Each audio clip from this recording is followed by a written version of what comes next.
Vanguard community. It's Friday, April the 17th, 2020. I'm Jennifer Methvin, the Chancellor at ASU-Beebe, and welcome to Doing Things Differently, Learning Something New. Some of our conversations with faculty, staff, and students to learn how the current public pandemic is impacting us as we study, as we teach and learn, and as we live. I have a very, very special guest with me here today. You just heard me say Friday, April the 17th, and might notice this is my second recorded conversation for today. We think it's important to keep up with the date so that we know where we are in the pandemic. But we had to record this one today. We had to get it in today, even though it won't be released until next week, because today is a very, very special day for our guest. I have with me today Jeff Baggett.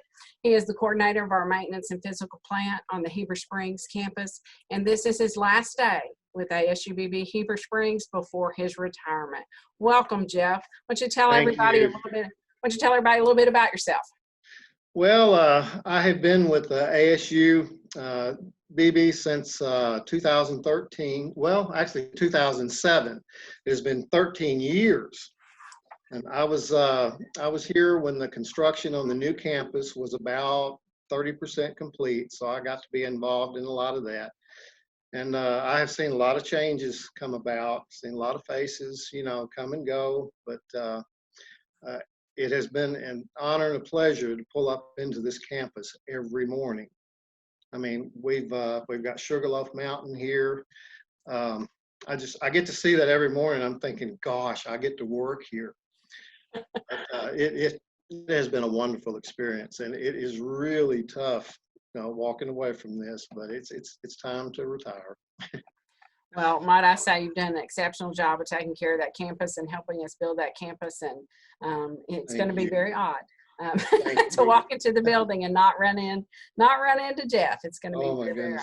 Well, Jeff, the idea of this whole thing is we have a conversation. It's about 5 questions, about 15 minutes. And so we'll just jump right in and get started if you're ready. Yes, ma'am. Okay, well, I think you know this, but since March the 20th, we have been working remotely.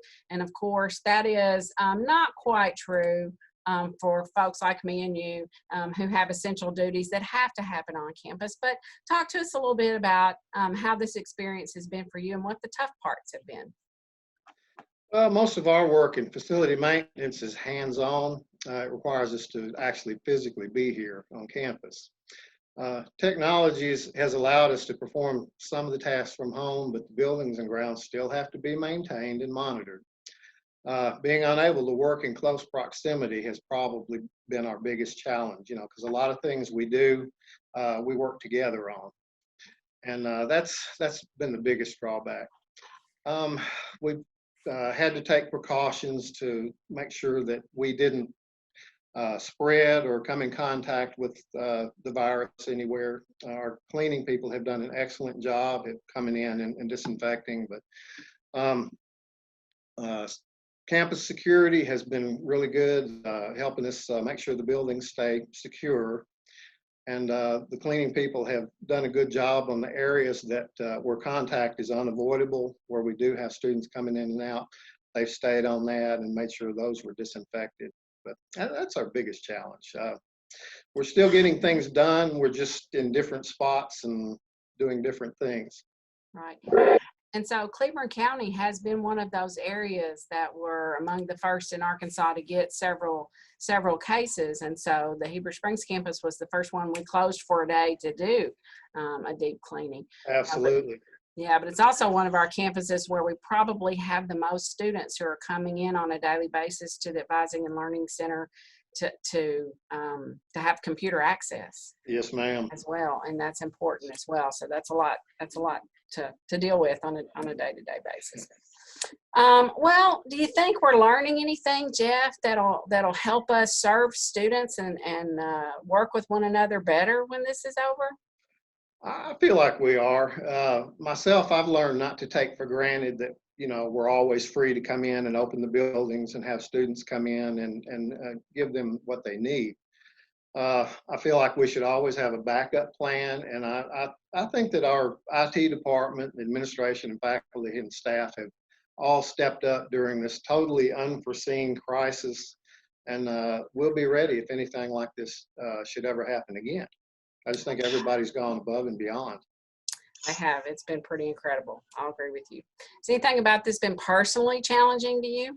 Oh, it has. Oh my goodness. I can't see my grandchildren and my children, and that's the hardest thing, I guess you'd say. I'd love to go give my 93-year-old mother a hug, but that's going to have to wait until things are a little safer. I work with the youth at church, and of course, we haven't been able to do that, and I just miss those so much. But as many things that are said negatively about social media, I'm thankful that we have it and we can at least stay in contact with each other. I can talk to my grandkids on Facebook, and it's just, oh my gosh, I don't know what we'd do if we didn't have that. I mean, we go nuts. Yeah. Yeah. I know one rather painful day for you was the day that I got a couple texts that said, Dr. Methvin, we think we better close the gates on the trail on Sugarloaf Mountain. People are not observing social distancing, and as much as we like having that available to our citizens, we think we need to shut it down. You have been very vested in that trail. I think we'll probably continue to be very vested in that trail and that part of our campus. Talk a little bit about that. Yes, ma'am. A lot of people don't know it, but the university owns 250 acres here, and that includes Sugarloaf Mountain. And we started off when we first opened the new campus here. We had the trail that goes up to the top. Well, a group called the Sugarloaf Heritage Council got together, and they raised money to hire a contractor. Well, they got a grant, actually. They hired a contractor to come in and redo the historic trail that goes to the top. And then from there, they said, well, why did we stop there? So they wound up raising money to dig a trail all the way around the mountain. That's 1.5 miles. And then we've got one that goes out to the east to a little pond out there. It's blacktop and it's ADA accessible. And it's the one I walk. A lot of people do. And we just finished a trail that we call it the Wildlife Trail. It goes out to the back 40, and we've got a small pond out there that it walks around. I say it's a pond. It's about a 2-acre lake. But we have a tremendous amount of people that come out here every day to walk. I mean, and it's certainly understandable why we had to close it, because we had so many people in close proximity there at the trailhead. So everybody understands why we had to do that, and everybody's anxiously awaiting, the day that we open the trails back up, including myself. Me too. Okay, well, this is a conversation, and as I said, 5 questions. I've done my 3 for you, so now it's your turn. You have 1 for me before my final question. Okay. Well, for years we've been hearing a lot about the ASU-Beebe campuses coming together, and I can honestly say I am feeling that now, and it's a good feeling. I mean, Mark Hastings, we've worked together, and we're getting a lot of assistance from them and a lot of guidance, and it's just been great. My question is, what is your vision for seeing that through and keeping the momentum going to bring us together? Yeah, that's a great question, and maybe I'll layer into there. And is anything that's going on right now helping with that? We have such diversity among our campuses, Jeff. I think you know that, and sort of almost a focus from each campus that collectively make up the strengths of ASU-Beebe, right? And so I think we have to continue to develop those strengths.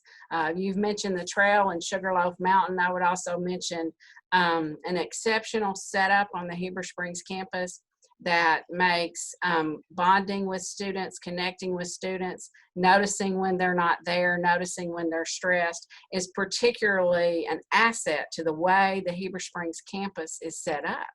And so while we may not have as many employees on the Heber Springs campus providing direct student support, although we have many, we have a great student support services program there, but it makes it possible for every employee, including you, who's not in the classroom or in student services, to make bonds with students. That's an asset.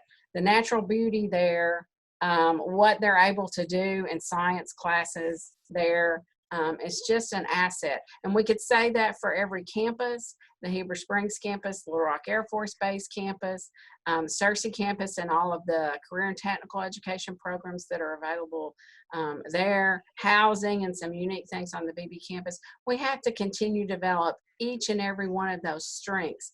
And while we continue to build to be one unified set of employees who supports one another, we just really have to continue also to realize the uniqueness and the needs of each of those unique communities and serve those unique things as well. I think we're going to be a little bit better. You know, I said this on the episode right before this one. I like to do campus forums face to face, right? I like to come to campus, y'all get in the room with me, and I won't stop liking that. But what we have done in the electronic forums hasn't been bad either at all. I agree.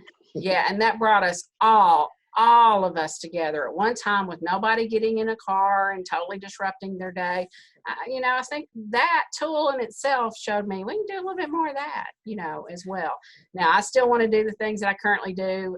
You started out, we just didn't have very good signal. And my favorite conference room was Sugarloaf behind you. That's where I like to office when I come to Heber Springs. And, you know, I will continue to be on every campus and working with everybody on every campus. But I think those things are key.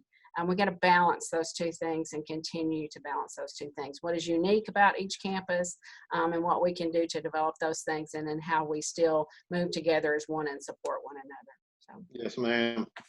Yeah, I will say the one thing I had missed here in the last few weeks is seeing the students out in the courtyard or down at the pavilion. It's been so strange not seeing them around here. Yeah. It's like a bad dream, you know? Yeah. But, it's been strange to me not to get in the vehicle at least once a week and be in Heber Springs or Searcy or the Little Rock Air Force Base. We have missed that as well. Yeah, and I have to remember, we set this thing up in a way. I come into State Hall, into my space, I clean my space, I'm in my space, I leave and go back home, and that's just what we have to do right now. And yeah. We missed that too. Well, all right. Well, final question for me then. There's got to be a silver lining in all this. You know, I've been saying doing things differently, learning something new. Guys, what can we learn? What can we learn? What is the silver lining for you, for our campuses, for the Heber Springs campus particularly, our state, our nation? What's the silver linings in this terrible public health crisis?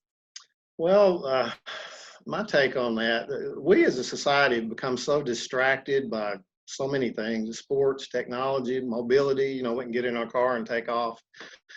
We sometimes unintentionally neglect the most important things in our lives, which is, I feel, is our families.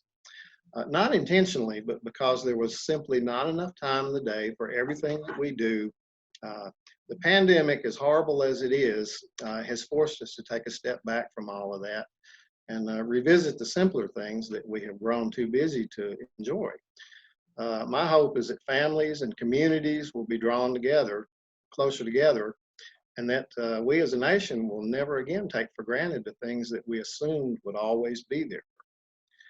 I mean, you know, so many things we don't even think about, and who'd have thought we would have been in this position? You know, it's surreal. It is a little surreal. But I think that is a silver lining, and I think that's a theme. One of the reasons I'm doing these conversations is to see what the themes are in all of this. And I think that's a theme that's beginning to emerge in these conversations. I believe you're the fourth conversation. I believe that's a theme that we may go at a different pace when this is all over and spend our time a little differently when this is over.